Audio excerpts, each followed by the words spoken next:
Welcome back to a new video. So today I'm going to be doing block works, and before I tell you about the weights I'm going to do, the reason I have these here, I talked about this in the training talk video, so if you watch that at the very end I talked about it, but I'll talk about it here again.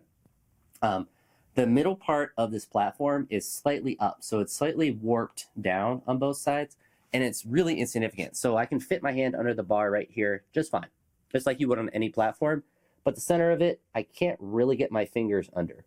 I can kind of get it under if I really force it, but they don't fit entirely. And obviously it's not because my fingers are randomly fat in that one part or different or the bar is bent or anything like that. It's because the middle of the platform is slightly raised. And it's so slight that like if it was down any more, then I would be almost completely fine. Like here, completely fine to reach under. Here, can't really do it. And I figured if I put all these plates here in the middle, it might help a little bit. Instead of having them on the edge of the platform, that might be pulling the platform down on the sides a little bit and warping the middle of it slightly. So if I do this, it might help work against that a little bit. I might put more weights. I might try it. I feel like it did help a little bit because I did it last night after my last training session and then set this all here. So I feel like if I put more of the weights and use the squat stands, then it might actually help a little bit. If anything, it didn't make it worse. So it can't hurt to try to do it. And well, no, the blocks probably wouldn't put enough force down, but I feel like these squat stands get a good push down into it as well. Something to mess around with. But besides that, training sessions today, block snatches, block clean and jerks. I'm going to continue just like I did last week and move the front squats from today to the next session. And that'll just be the kind of the regular thing because I think that fits better in because today will be heavier. I did 80 kilograms for 5 sets of 3 last week. I would like to do 90. I feel like that's an aggressive jump, but at a maximum do a 5x3 at 90. And if it's going really bad, then I'll drop down a little bit. For the clean and jerks, they're going to be 1+2s instead of the 3+3s like I was thinking about doing last week, and then I bumped it down to 1+2s. I'm going to do them at 110, and I think that's a good jump for both weights. So to do 90 and 110, 5x3, and then the 1+2s, and really just have that be the main part of the session. I've been feeling really good the last couple days, and I think that's the volume. I'm starting to recover from it better, and I'm also getting some positive changes from it. My shoulder has felt really good yesterday. Like I barely had to warm up to get into an overhead squat position. I just did muscle snatch plus overhead squat.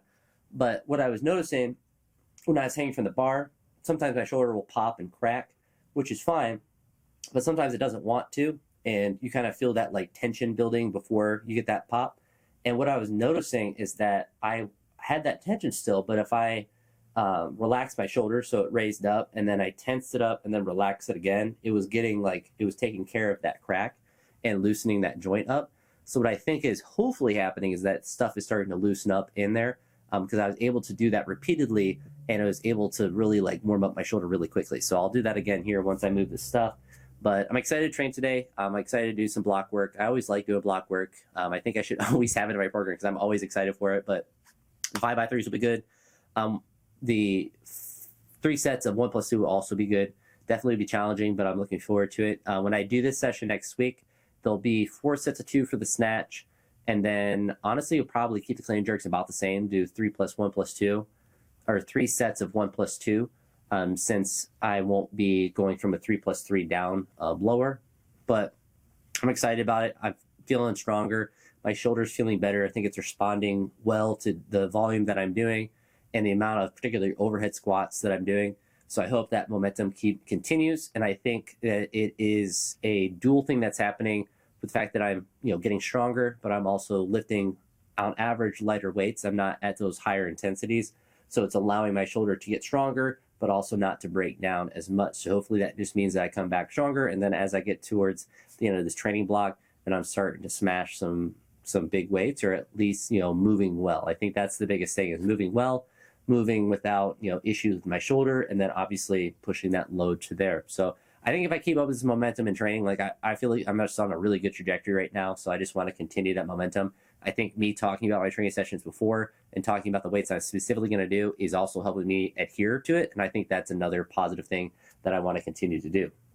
With all that ranting aside, I'm going to get all this stuff moved to get the block set up. And the next thing you'll see is me doing probably a 40 kilo block snatch. But hopefully we get up to 90 and start making those weights just be routine without any issues. But talk to you all in the next video. Peace.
To your deadlift prowess.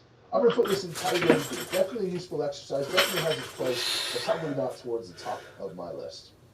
Next up is the front rack Bulgarian split squat. Why so? If you want a big deadlift, you have to be squatting on a regular basis. Next up we have dumbbell deadlifts. I don't know how heavy the dumbbells go at the you guys train at, but at my